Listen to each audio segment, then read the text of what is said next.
Thank you for joining me. I'm Chris Marazzi, the she-wolf of all streets, and welcome to my den, where we are discussing all things adulting and lessons I've learned from the streets. The Untamed Psyche podcast is fueled by Maserati Solutions Incorporated, bringing solutions to the community.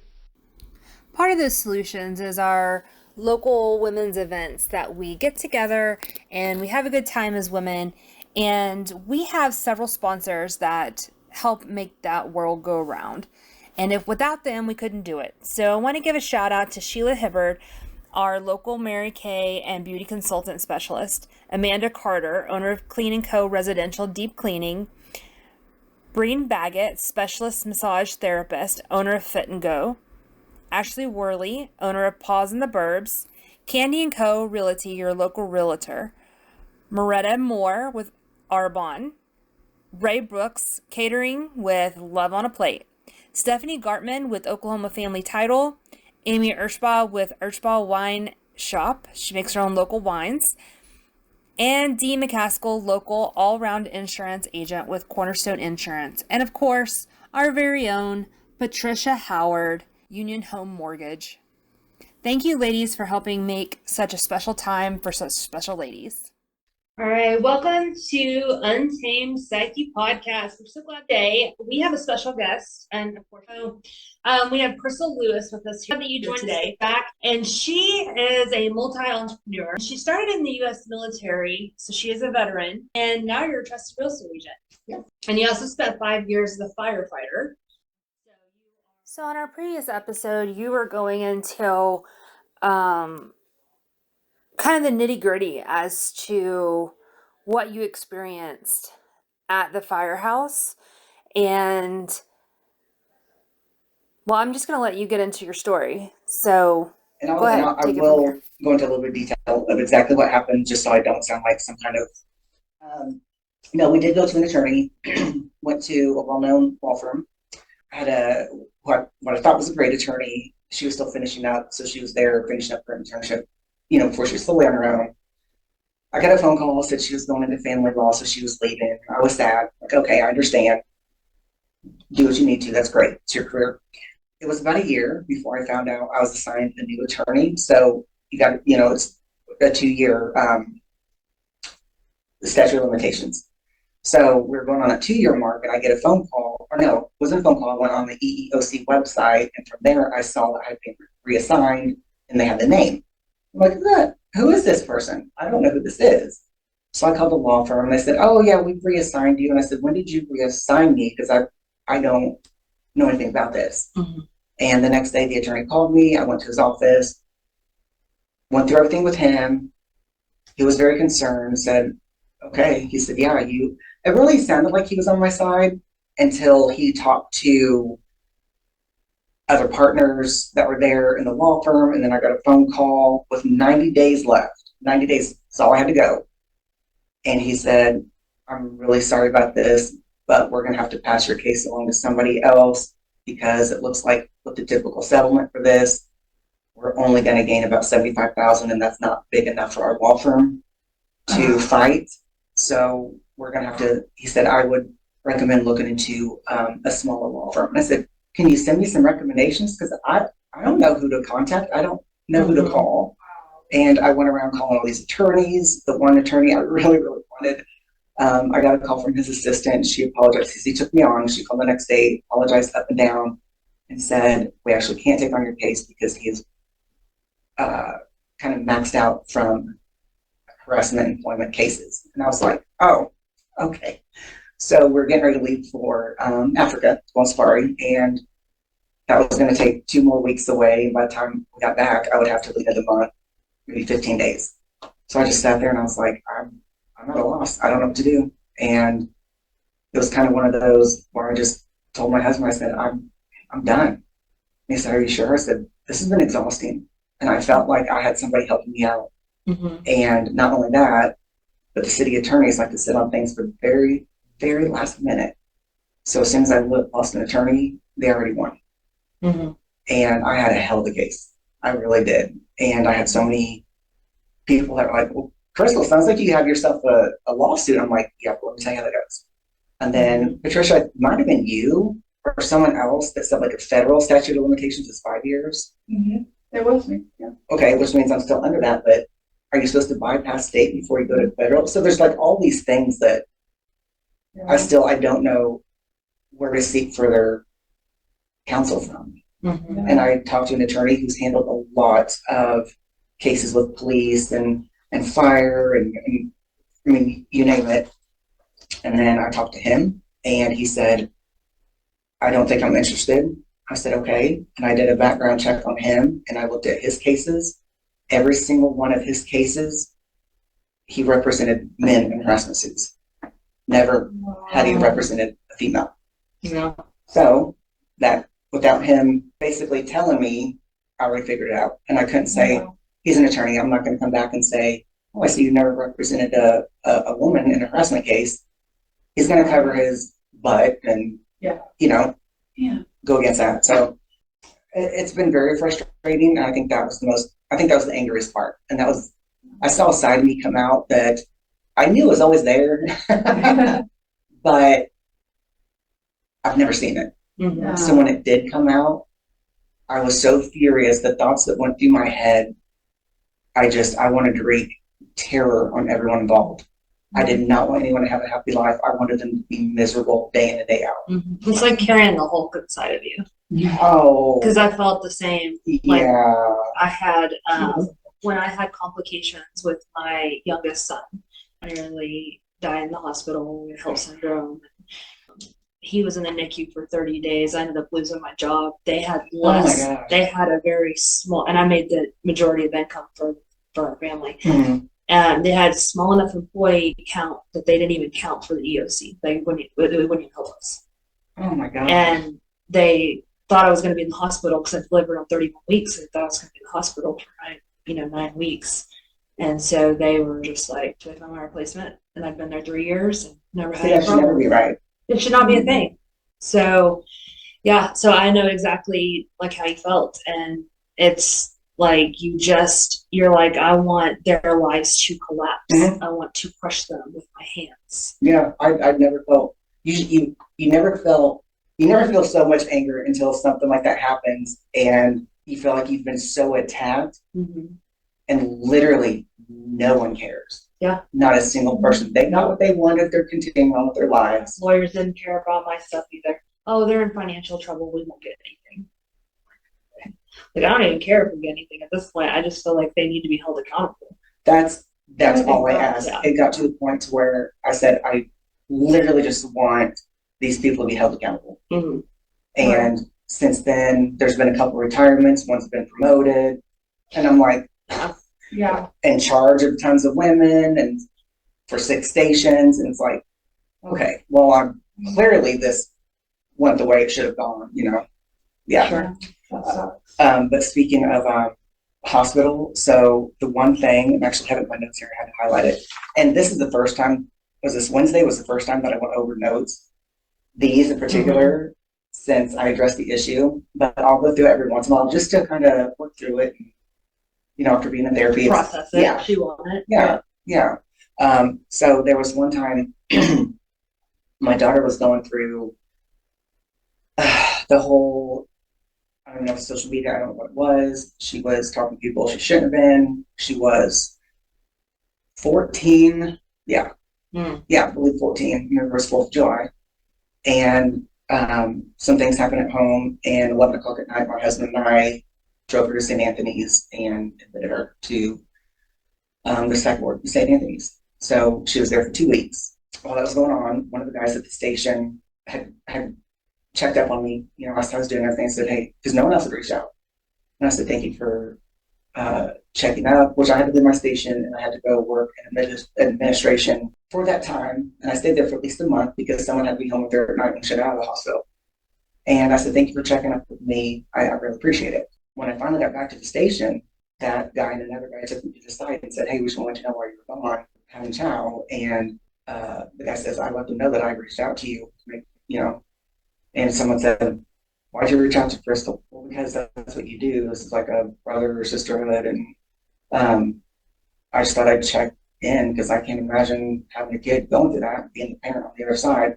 What are you trying to do? Trying to fuck her? And I just sat there and I said, I'm sorry, what? And I'm telling you the devastation I felt with that comment. You're not going to check on me. I have a possibly suicidal kid. Yeah. And that's what comes out of your mouth when someone you work with says, hey, I checked up on her because of what she's going through. Can't imagine. And that's what you say, seriously. And then everybody laughs and it becomes a joke that they carry on about for the rest of dinner. Yeah. How is that? Not to mention, while I was going through that, our officer says, hey, so-and-so at this station is going through a divorce. He's going through some really tough times. If he makes a mistake or something happens, I think we all need to really be on his side and go to bat for him. I had just gone back to the station and I sat there and I was like, my daughter can be suicidal and you treat me like shit. And he just kept ignoring, kept talking. I was like, all right, okay, I see where this is going. Gotcha. I was never treated like the other guys. I was never treated like that. He would, any new person that we had at the station, he would immediately pull them in the office and tell them, hey, I don't like her. This is what I don't like about her. She's not good on the rig. She's not good this, that, and the other. So as I find this out, of course, we go out to do training. I go from being pretty straightforward on my training to, I don't know how to pull a hose line anymore. I don't know how to spray water from a hose line anymore. I don't know how to hook up to fucking hydrant anymore. I mean, like my mind, I wasn't even thinking about it. And it scared me so bad because I thought, if I'm letting him get to me on this training and they're only literally watching me, not anyone else, then how am I going to perform on fire? And it scared the piss out of me because I can't afford that to happen on fire. Yeah. Funny thing There's is, lives at stake. Yeah. Yeah. Funny thing is, he's gone. I'm on a fire, and I get these compliments of how quickly pulled the line, got the water going, and took charge of everything. And then I realized that at those moments, your adrenaline's gonna. So that was very good. Yeah. That was kind of a nice little reiteration for myself to have. But I'll never forget. We went on an accident. It's a fatality accident, and it was one of the first accidents that. Come on, fatalities. It was the first one where we were there first. It was for a sheriff's deputy was who was in the accident. It was also a female. So it was kind of, I don't know, just, kind of hit. I shouldn't say it hit harder, but Differently. it hit differently. You felt a little more like the empathy was, you could almost relate. Yeah. So how that went, so I was on the ladder truck with this officer. There's 3 on the ladder truck. I was the porthole in the back, the officer in the driver's seat, and then you have his driver, obviously driving. So we get out of the rigs. I get the spreaders, basically what they call the jaws of life, all the equipment to start getting a person out of the vehicle. So it was our ladder, our engine, and then we had 2 or 3 other stations show up with backup equipment in case ours fell, with backup batteries. Instead of being on equipment, because we had enough of that, we had one guy inside the car trying to get care to this woman. We had one of our other officers that was at the front trying to get through the windshield, peel that back. So everyone, it was a group very, yes, a police vehicle, because it's so reinforced, very, very hard to take apart. Very hard. Yeah, I would imagine. So we're trying to get this person out, and the officer says to me, hey, Crystal, I need you to go get the extra set of batteries from the rig in case ours fell and we need to replace them. I go to the opposite side of the truck and I open up this compartment and I just look, and it's where our jaws of life equipment is. And I'm just staring at it like, why are the batteries not here? Well, it's because they're on the other side of the rig in a compartment directly behind the officer. For whatever reason, I don't know what happened in that moment, and I cannot explain it, and I could not explain it to him then. And I opened up that door and I looked, there's no batteries. So here's the thing, when you're assigned to a rig, nobody gets equipment off of that rig except who's assigned to it. And if you do, let's say someone from another station's like, hey, I'm grabbing such and such off of ladder, engine, and then the number, whatever it is. If you have your own rig there, you shouldn't need to come to ours anyway. Right. And I'm looking like in this compartment, like, back up. And I go back over and I looked at him and said, batteries aren't in there. He goes, what do you mean the batteries aren't in there? The batteries aren't in there. Somebody took the batteries. They're not on the rig. I don't know what to tell you. So we get back to the station and he looked at me and he said, I need to ask you something. Was that just, did you have a brain fart, or did you not really know where you're looking the first time you opened the doors? I said, sir, I opened the doors the first time. I was thinking equipment. I said I was thinking batteries, but I went to equipment. And I said, I realized as soon as I opened it, that was equipment only. I ran to that side, and that's when I found the batteries weren't there. For about 3 months after that incident, we would do training and go back to that moment, and we would train on extrication, basically. Like, hey, if someone's being extricated, we're doing, and it was every shift. And I remember he said to me, what is it? He said, had I been faster, maybe she wouldn't have died. And I just kind of looked at him like, oh my God, I'm the reason this officer died. But it was no bearing on the actual situation. No, Correct. no. So I'm watching the news, and then you're watching these processionals for this officer and everything else. Mm-hmm. And I'm at home, and I'm just like eating myself alive on the inside, like, I did this. And in that moment, it didn't occur to me, no, you did not do this. There was a team of people there.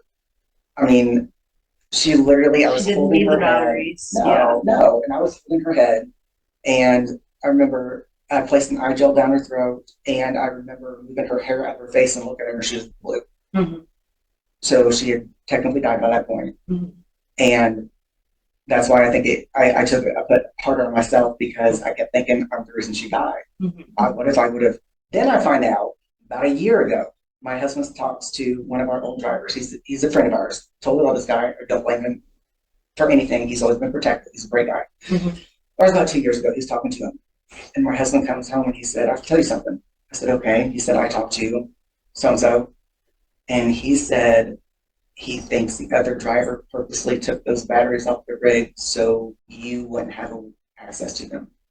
And I said, what do you mean? He said, I was told he did it on purpose so you would later. And I just sat there and I was like, I got livid. Not at the guy. Mm-hmm.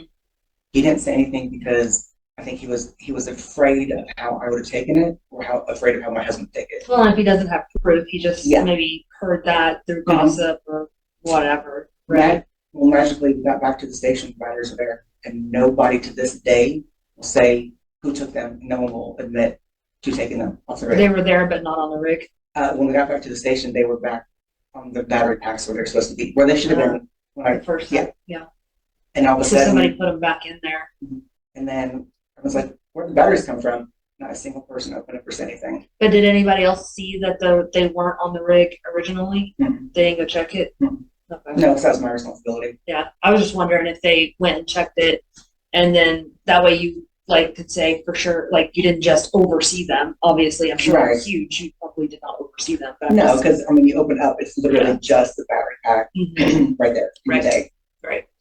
But it wasn't just that. It was so he made that comment that had I been faster, maybe she wouldn't have died. And that's a very narcissistic statement, right? Yeah. That's like saying, I wouldn't have gotten a car wreck if you didn't stop and ask me if I want a coffee. Yeah. Right. Mm-hmm. That kind of thing. So. And it wasn't toward anyone else. It wasn't. Mm-hmm. And he didn't ask who the hell took the batteries off. It was nothing like that. Yeah. And even when he was gone from the station, all of a sudden he would come back that next shift, and all of a sudden he would know everything that went on.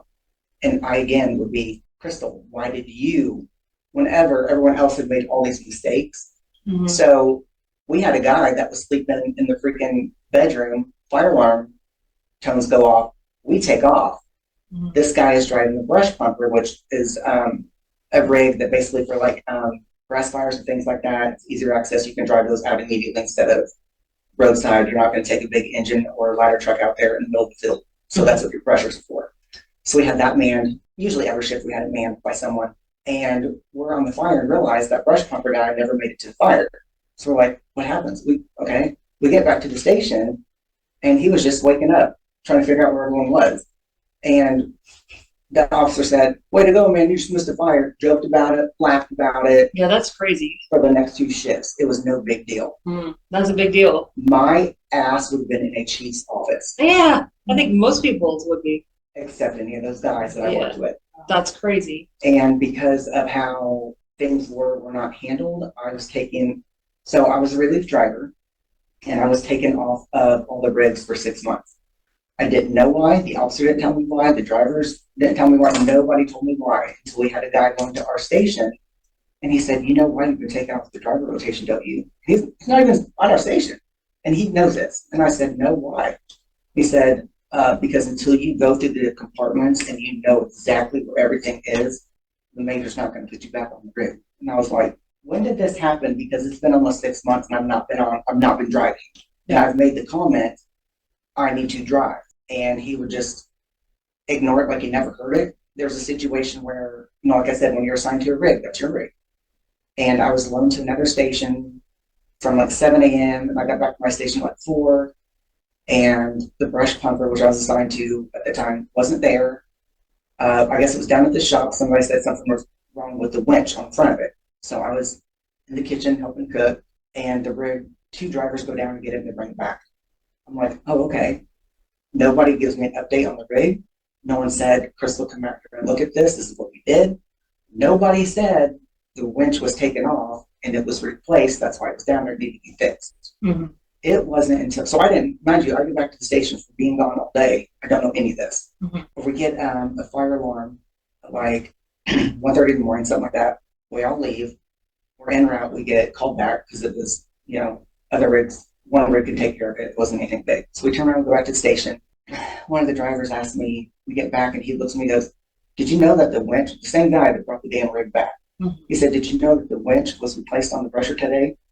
And I looked at it and I said, no, when? And he doesn't say anything. He gets on the intercom for the guys that have just gone back to bed, gets on the intercom at 2:30 in the morning and says, everyone up and out in the rig room for brush pumper training because someone doesn't know how a rig works. 2:30 in the morning, he pulls out a whole station of people to that rig room and says, Crystal, show us how this works. And I just stood there and looked at him and I tried to tell him, I tried to tell everybody why we were outside. He said, I didn't ask you to explain. I told you to show us how this works. And I just sat there and I was like, you gotta be freaking kidding me right now. I cannot believe this is happening. Not only am I humiliated, but 2 people that brought back that rig and took it down in the first place never told me it was gone, never said a word to me. And it was done on purpose because this little asshole driver, this is what he's known for. Mm-hmm. He used to be very good friends with my husband, and my husband won't have anything to do with him. Yeah. And this is the type of guy, though, that if an officer says, hey, if you jump, I'll promote you, he'll jump as high as you freaking want to for as long as you want to, and he'll do it. You say, hey, crawl on the ground and lick my shoes, he's going to crawl on the ground and lick your damn shoes because that's the kind of punk he is. Mm-hmm. And I was baffled, and I was like, okay. And the other officer started laughing. Went back into the office or to the station, went to his room, went to bed. And I was finishing up, and I could feel the anger tears. Like you just want to punch the hell out of something or someone. And I'm like, don't turn around, don't do it. And one of the guys comes up, who I really considered a brother. He was someone that checked on me when my daughter was. And he said, this isn't on you, right? And I said, I do know this isn't on me. And as you can see, clearly tried to say so and got shut down. Mm-hmm. And he goes, I don't know what's going on. He said, but this is not your fault. Yeah. I said, thank you. And a couple of guys realized that. Those guys the main guys never said anything to me again after that because they knew what happened was, I think that's when the other guys could see clearly what was going on. Like, okay, something's going on. Yeah. I found out when I had the issue with my daughter, got back to the station, I asked one of the guys, I said, you've been training really hard to be part of the heavy rescue station. Why have you not been transferred there yet? And he turned and looked at me and he said, because apparently you're more important than me continuing my career. What are you talking about? And he kind of sat there and he said, our major called that station's officer and said, I'll give you him, but you have to promise to take Crystal too, because I want her gone. And the officer said, I don't have room for 2 people. No, I can only take 1. He goes, well, then you don't get either. Well, then you can't, or no, well, then you can't take the guy. And I was like, are you kidding me right now? He tried to trade me to a station and then took your future job away. He was like, yep. And he said, Crystal, I'm going to tell you right now, I've seen everything. I know exactly what has been happening. I will talk to someone about it. I will verify. I see what he's been doing to you. We all see what he's been doing to you. And I said, and I kind of sat there and I was like, and now that it's happened to you, you want to finally say something? Mm-hmm. And that's what pissed me off the most, is because eventually this officer was booted from the station, and all of a sudden now these guys are coming to me saying, we know what happens, we've seen it, we've been watching it for months. Why have you not said anything? Yeah. What took you so long? Oh, well, we'll be retaliated against. Meanwhile, I'm going through freaking hell. Mm-hmm. I'm going through a deep depression. I'm on my days off, like, oh, I guess I should drink to suppress these feelings because I don't know what else to do. Mm-hmm. Can't talk to anyone because I don't want to be looked at as a sissy, Yeah. or anything That goes on else. your record. Retaliation Yeah. is a scary thing, and then retaliation. You have the pressure of retaliation on your husband. Right, So- and yes, and so we had a new captain come along, and I already knew the first day. I knew, and I went to his office because I was already heated, and I said, I just want to let you know. I know exactly that I know you were pulled to the side this morning in the major's office. I know that he told you, and I just went down a list of things. And I remember seeing him take his drink of his coffee, and he took a big gulp. He goes, yeah. And I kept going and kept telling him everything else. And he goes, okay.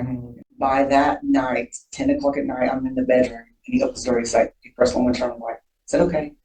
Mind you, the first day at the station, he turns on the lights, and he comes over to the bed and sits on the one opposite me, and he said, I talked to our chief, and I told him everything that has happened.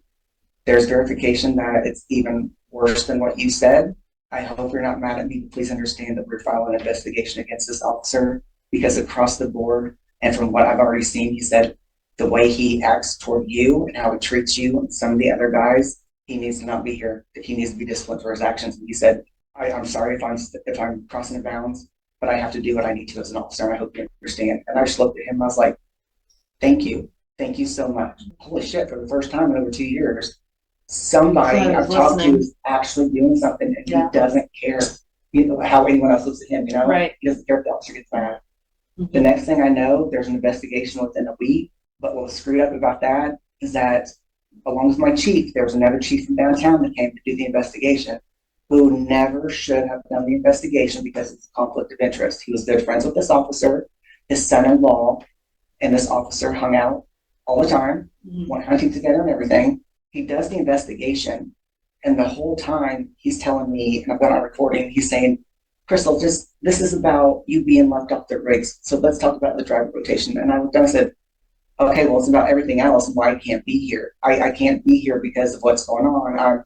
I've been dragged across the carpet. I've ridiculed. I've had people turn against me just because of what he said. Yeah. I said, he has approached me on scenes and verbally just chewed my ass up one side down the other for no reason. Mm-hmm. And I've had officers tell me at the station what happened to you was uncalled for. They'd have a little meeting with him like, I can't believe you just did that. And they would make him apologize, and he would come out and apologize. Yeah. But you can tell he's really 100%. Yeah. So with that investigation, this other chief was telling me, and I told the chief after I figured this out, I said, can you listen to me? And I told him why, and I said, because he constantly is trying to redirect me to not say anything negative about the major himself or what's been going on. He's redirected me to talk about why I'm left off the driver rotation. Mm-hmm. And he goes, okay, let me call you back. So I was at home during this when I figured all this out. And he calls me back and he said, Crystal, you're absolutely right. He is trying to deter you from talking about this officer in a negative way. Mm-hmm. And I said, sir, he should never have been on that investigation. He said, no, he should not have been, and I don't know why he was. And he's also a minority. And he said, this is absolutely uncalled for. He said, I'm so sorry this happened. I mean, he was apologetic, and he didn't have to be. Yeah. He's a wonderful man, extremely wonderful, caring, intelligent man. When I went to finally give my notice, actually ended up going to dispatch because I just couldn't be at that station even when the officer left. Could he not have said something to get the investigation redone by another? So it was never given to the EEOC. Yeah. It was never given to our fire department EEOC. Right. Somebody. Is that I mean, I know what it stands for, but is that like internal investigation? Mm-hmm. Yeah. That's the first place it should have went. There have been things happen on the department and I don't take this lightly, but somebody made the comment and said the word, not talking about anyone or anything. He just said something about ebonics, which is not politically correct anymore. It's just, it doesn't exist. Within a few hours, the firefighter who said that was transferred to my husband's station. Mm. And EEOC was contacted and they were immediately there. I went through this bullshit for over 2 years. Right. And it took me going to the fire chief and the fire chief telling me it was never turned in. And I can tell you why it wasn't turned in is because the officer who did the freaking investigation in the first place was besties with the officer. or the chief that did the investigation.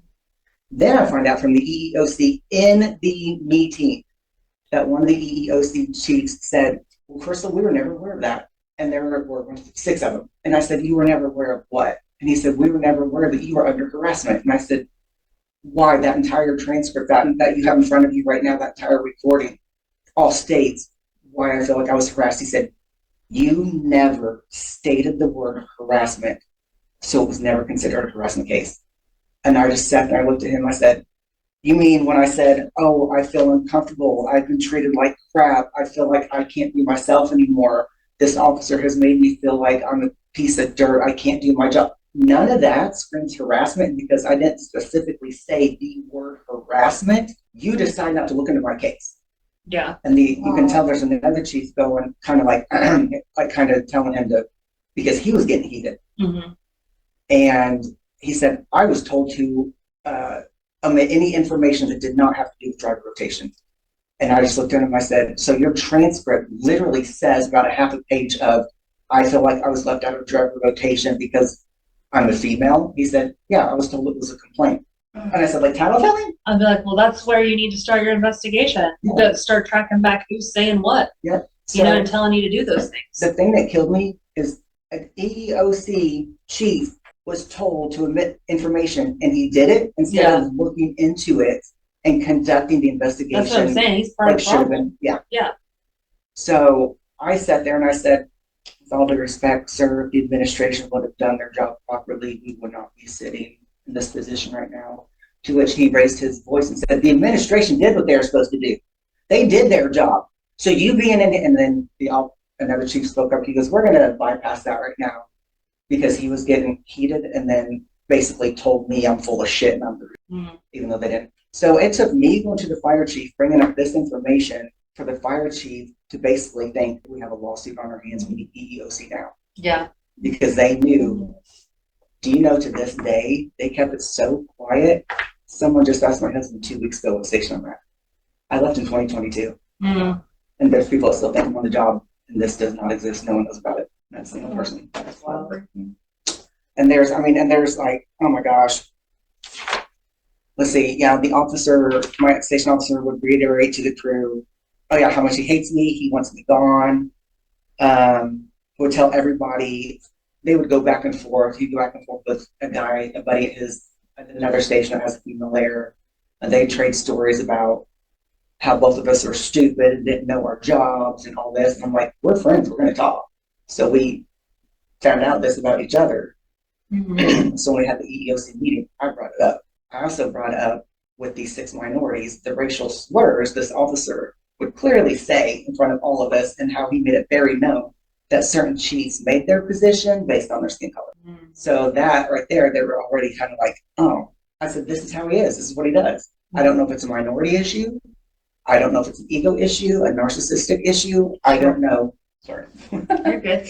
No, that's wild. I mean, and we know those things exist, right? And it's just, it's so frustrating whenever you hit brick walls and you can't, you're supposed to have all of these avenues to be able to fight these and advocate for yourself, but then you hit a wall whenever you do. And it's like that in so many different things. Like I'm dealing out with the, medical, it's just frustrating. Oh man. It's like, but it's just, we can sit, I don't know, we can, do it nonstop, but you guys have seen that in real estate and everything. I had a different job way back when 2007, and I had promoted up, and I was going to promote up to a district manager position. That's what I was working towards really hard. And a regional sales manager did not listen. I was the first one that he gave a chance to. I had to go out of state and work on a 4-month project. And so I had to leave. My kids were younger, so I'd have to leave them for 14 days, come back 3 days, 14 days, 3 days. And then went through a divorce during that time. Husband at the time called and said, you need to come home, like we're done. And so I had to make a phone call. It was during my 14 days there. And so I was like, okay, so I had to call my regional manager. I have to go home. like there's just, there's more of that story, but like I have to go home. He's like, you have 2 days, get home, get your shit together. Oh my gosh, I never knew that. And he was very much, he reminded me all the time, I don't put women in this position to promote. I've given this to you and now you're screwing it up. Mm-hmm. And he was very open with me. And there was in fact another district manager that was a woman that on a different region, and even when they had to, he didn't do her job correctly and ended up turning her in for some stuff because there was just a whole thing, but it was just, he was just so verbally open about it, but nothing, I mean, so it's definitely a thing everywhere. Yeah. And it really does suck that people keep it quiet, people don't say anything.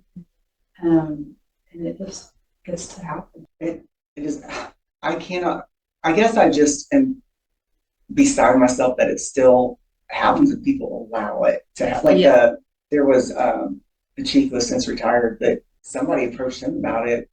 Actually, my chief, the one that was very caring, and he actually approached him about it and said, "Are you not going to do anything further about this?" And he was just kind of, but that's how, he literally, it was just.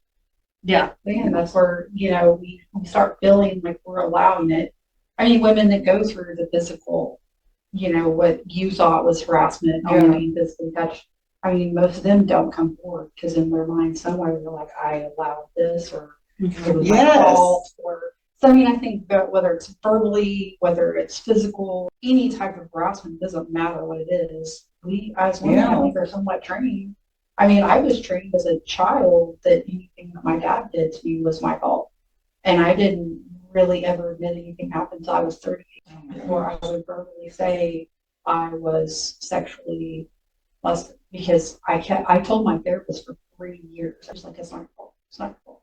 I mean, I was 38 before. Yeah, well, it's so hard to get out of that mindset of self. It's not, I mean, I don't know that you ever completely get out of it. You may, in that, like the previous situation, you may come to terms with it wasn't your fault, but then something else happened. So like, with my husband's medical stuff, I was like, you need to get your colon checked. You got to get your colon checked. And I had to push him. And now here we are.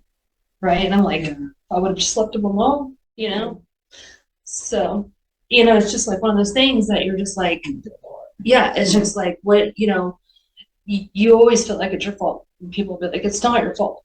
But whenever you've gone through these things and you've dealt with this your whole life, and I also, dealt with that since I was a kid, my stepdad being abusive and all the things, and everything was my fault, no matter what it was. And you carry that with you, even though I can look back and say that wasn't my fault, right? Yeah. And I can sit here and say this isn't my fault, and I can say that the drama that I've dealt with in all the workplaces, that's not my fault.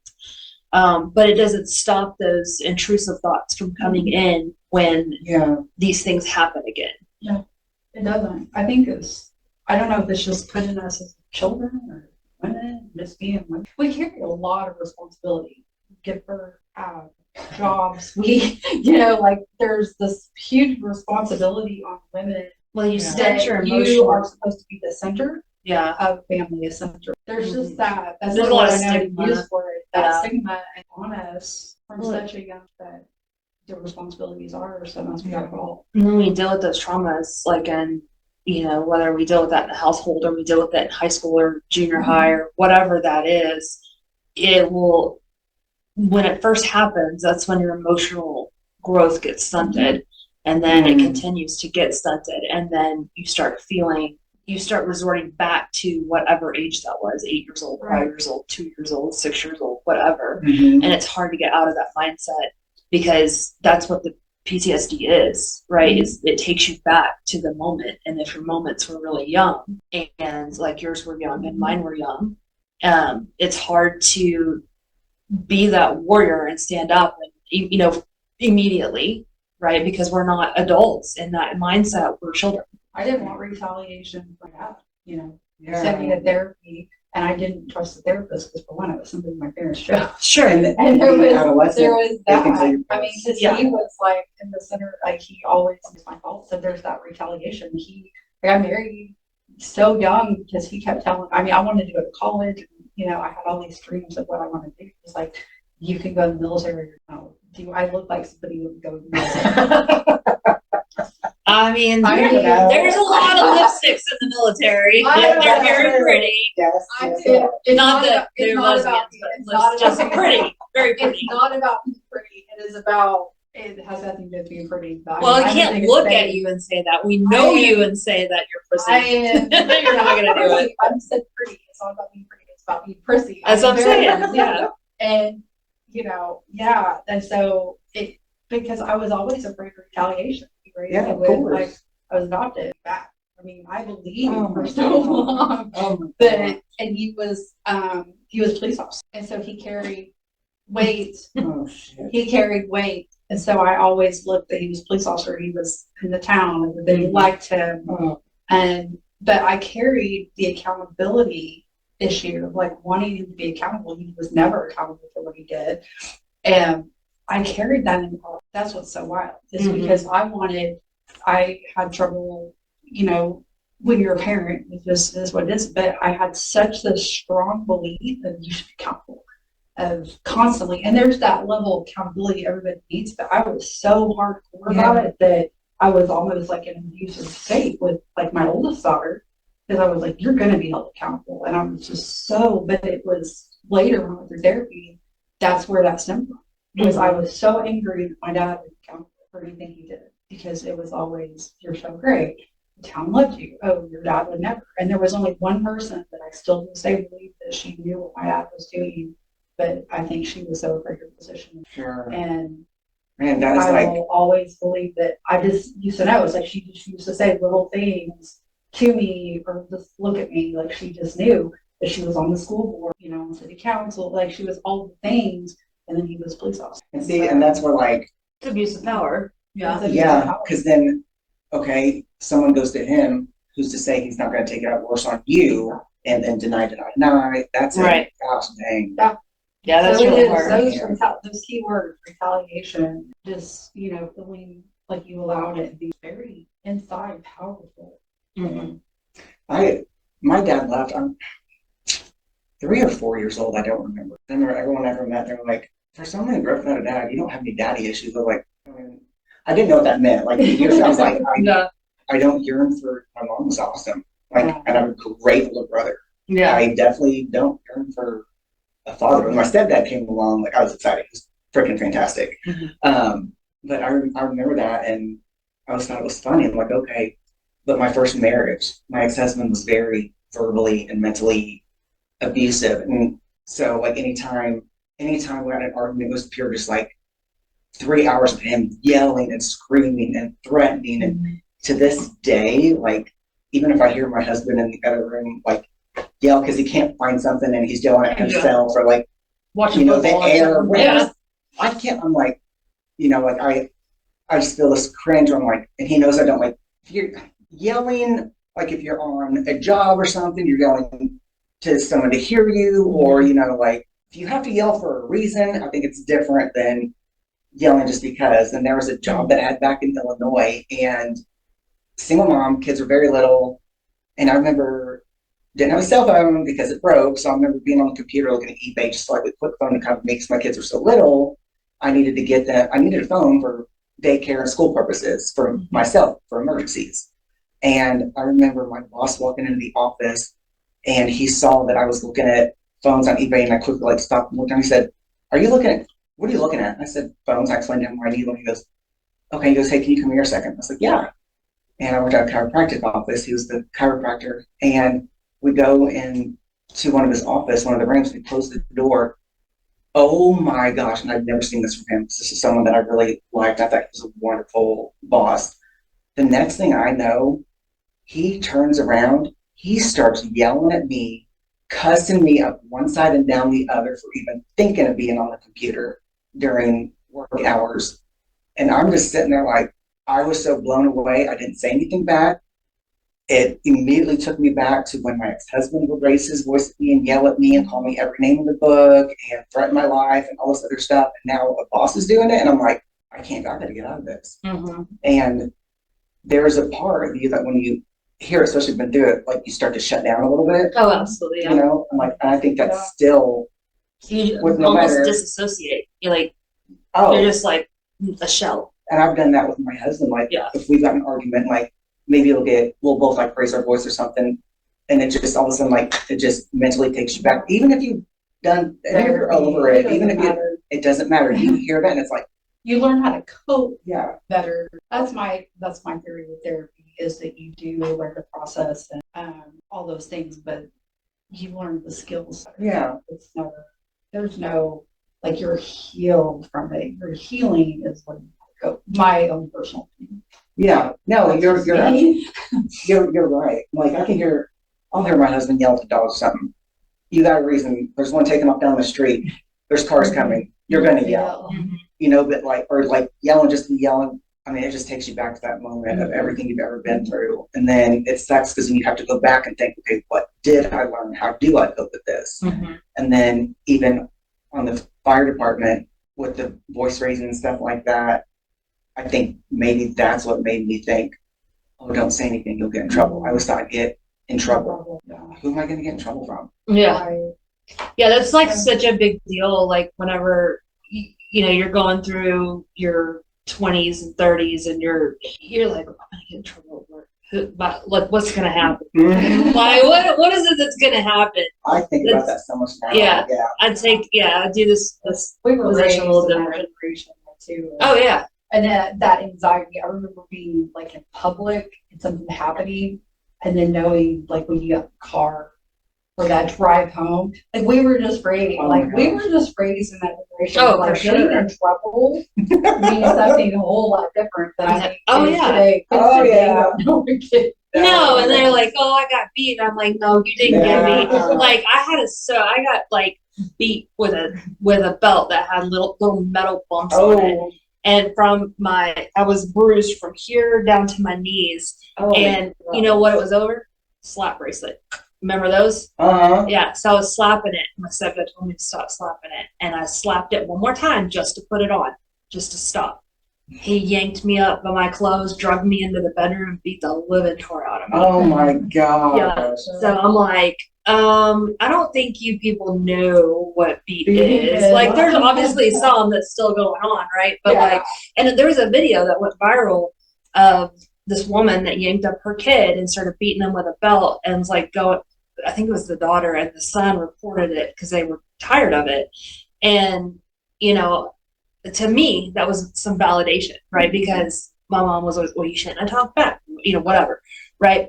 And I mean, it was like I had, like, there was questions at school, and I had, had to cover for them. I mean, this is the 90s. That's what we did. We just moved on, but it was not like just a spanking. It was like intense. Yeah. And so when that happened and that became a thing, and everybody was like, no, that's, too far, and you don't act up. And I was just like, I'm like watching my childhood on this video right now. And I'm like, that's some validation. But then there was another, like, on Facebook, this lady put a corsage on a slap bracelet. And I sat there, I was scrolling, and I sat there and I looked at that, and I just sat there and stared at it. And I was just like, oh my God, there is that thing. There's that thing. And she was like, of course, she's all proud of herself, because she's like, that's a cool idea. And it's a great idea. It is a great idea. It is a great idea, but I was just like, that took a little bit different part in your life. I lied about trying to shake, I was bright. And I tried shaking my bed, make myself, I was bleeding, and I lied about it, whatever. I mean, I was like 11, 10. I'd already started period at this point. And I wanted to learn how to shave. We're girls, right? And so I lied about it. I don't have a story. It did not believe me. And that was the worst beating I ever got. And I still think about it when I go to shave my legs sometimes. Or now that I have a great daughter, and I'll leave my razor there. And I'm like, oh crap, I can't have her trying to. But it's like that memory's never left. How bad. Not saying that lying was the thing to do, but over something so, to me, just so minor. So I was so scared. I was so scared of, like, I'm going to get in trouble for using the razor. Yeah. I got waiting for. But I mean, it wasn't just the thing. Yeah. It was point. And so it's like I'm 47 years old, Yeah. 48. I still look at razors and think about that. Like, it's just so embarrassing. Oh, well, from the clinic I worked at, the boss that yelled at me for the phone thing, Mhm. to this, I mean, it doesn't matter where I'm at. If I'm sitting there and I'm like, this is my phone, and somebody walks in the room, I immediately hide it. Mhm. And I'm like, why am I still, I can't, like, I feel like somebody is going to yell at me, or, Mhm. you know, somebody comes in the room, or, you know, I just immediately like, oh, what? What's going Those on? things create, you know, who those behaviors, they were created by Yeah. moments, you know. Yeah. So what, man, this has been great. So give us a piece of advice you would give to a listener listening that is maybe going through any type of. Say something. Say something. Say something. It doesn't matter. Don't think that you're going to be ostracized, because don't think someone's going to ignore you. You know what? If someone ignores you, it's because the wrong person is ignoring you, and they need to stay the wrong person. And if they want to retaliate for it, guess what? They can get in trouble for that too. You can file a complaint, start a lawsuit. I never used to be, I'm like, I don't do lawsuits. I don't want to ever be in that position after going through what I went through. And that was just scraping the top. That's not even, you know, this stuff. There's so much more that happened. We would be here for several hours if I got into more detail. But say something. Don't be scared. Don't be afraid. I mean, in the end, you're going to be so much happier. Your life is going to be better. That person's life is obviously not right if they're taking it out on you and they're making you feel like a disgrace, or you feeling like, you know, you're mud or anything else. Like, it's not right. It should not keep happening. It should have never started in the first place. And those people need to fully be accountable for their actions. Amen. And it's when they're not accountable for their actions that they continue doing this to other people. So if it can stop with you, put an end to it. Mm-hmm. And, you know, like I told my husband, I said, you know, I think if those immediately involved would have apologized to me meaningfully And stopped the actions. No, I mean like after the investigation. Yeah. The fact that it took an investigation after talking to so many people. Yeah. And it getting back to him like, oh yeah, she's upset about this, and him making fun of it and just pushing it more and more and more for his own egotistical gain. I don't know, but being a bully was cool, I guess. I don't know.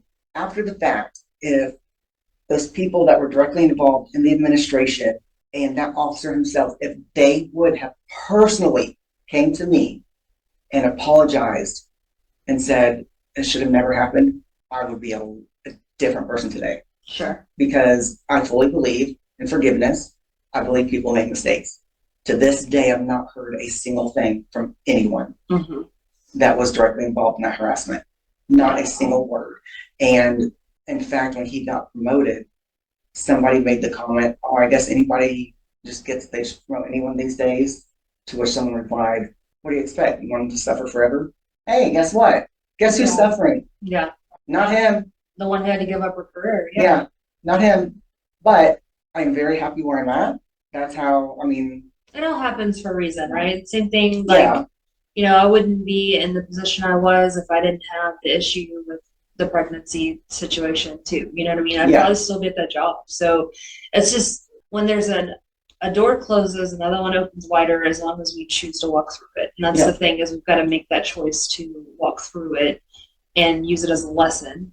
And if we don't use it as a lesson to advocate for ourselves or to do things better the next go around, then we never learned the lesson that we were supposed to learn from it, and it was wasted. And at that time, it is wasted. So I love that you've taken your story. It's the first time I'm ever talking about it. People ask questions. I've given bits and pieces, but this is the first time actually putting it out there. Yeah, we're here. Thank you for sharing that with us. I will tell you one game I feel like I have gained. Going into real estate, when I became a realtor and we have automatic emails that go out every month and we have automatic flyers that go out every month, I took those 4 or 5 individuals' names and I got their work and personal email accounts, so they get monthly reminders from me, whether they want it or not. And I also have flyers delivered to their house with my face plastered all over it. That's my kind of funny. So yeah, I so love it. that's my secret way of saying I love it. F you. I love it. And your real estate business, like maybe I'd love to have you back. Go into all the positives of your life too. I'm glad you shared this story with us. Thank you. Yeah, we're definitely talking. It turned out that I used to watch her. We went to the same gym, figured it out through talking, and I kept saying, "I know your face, I know your face," and then it turned out that the gym at the same time in the morning. I was like, "That's where I know you from." So fun fact. What's a fun fact about you? Something on the like. I went to college for dance and theater on theater and dance scholarships. Okay. What kind of dance? Stripper? No, it was modern dance. Show us! Oh, Okay. Lord, you don't want to see that. I'll have to get 93 and go for the leg. No, it was modern dance. And I loved modern dance, and I always thought I was going to be in a dance company one day. Mhm. And then I got married way too young, but I still love it. I still mess around at home and stuff, and oh, he's funny. Well, and I do love that you, throughout your businesses, you're changing lives. So military, firefighter, and now you're in real estate, which, you know, if people didn't have realtors, they wouldn't find the home of their dreams, right? So you're making dreams come true and changing lives all the way around. And I love it. I absolutely love doing that. I love what I do. I get so excited. I mean, if you want to see 14 houses in one day, I'll show you 14 houses in one day. No, that's I'll why have the coffee that's all why I didn't day. want to do real estate. Yeah. I'm like not interested in that at all. You are amazing. Oh, thank you. So, I'm telling you, I had to watch a lot of videos and figure it out. I'm still trying to figure it I'm just out. terrified. Tell everybody how they can find you on socials, or if they need a realtor, Okay. or an ear. They need some kind of confidence boost. Yeah, You're absolutely. good at that. You can find me at, on Instagram, it's Crystal Moves You. Little play on words there. From your dancing. Oh, I didn't think about that. I was thinking about moving because of real estate. I mean, all I can see is strippers now. You You say it sometimes on your videos. A little bit. I need to expand it though. I've been working on it, but I had the back surgery back in February, so I'm waiting until I fully heal, and then I'll doing some more. From your next deal is I need you, like, as the realtor, to be dancing up to the door. Okay. Like, I'm a dancing realtor. I don't think the robots So do. Crystal, I know. Moves You. And then just Crystal Lewis on Facebook. And then my TikTok, honestly, I can't remember what my TikTok is. But you can find me on any of those platforms. You sound like me. I'm like, I don't know what it is. And there's also my business page is Crystal Lewis Realtor on Facebook. But I'm very quick at responding to any messages. I'm with Coldwell Banker Select, like you stated in the beginning. The office I work out of is in Mustang, so you can also go to crystal.lewis@cbokc.com and find me through there as well. Okay. So We'll have all that linked in the show. Yeah. okay, yeah, so I'm easy to find and get a hold of. Yeah. Well, yeah. Thank you so much for being here. Thank you. I appreciate it, ladies. Thank you so much. Thank you for joining my pack. You will find more tips and tricks to surviving the streets of the journey on my personal and business pages listed in the show notes. Don't forget to dream big, love hard, never quit. And remember, if you find yourself searching for a bone, dig deep.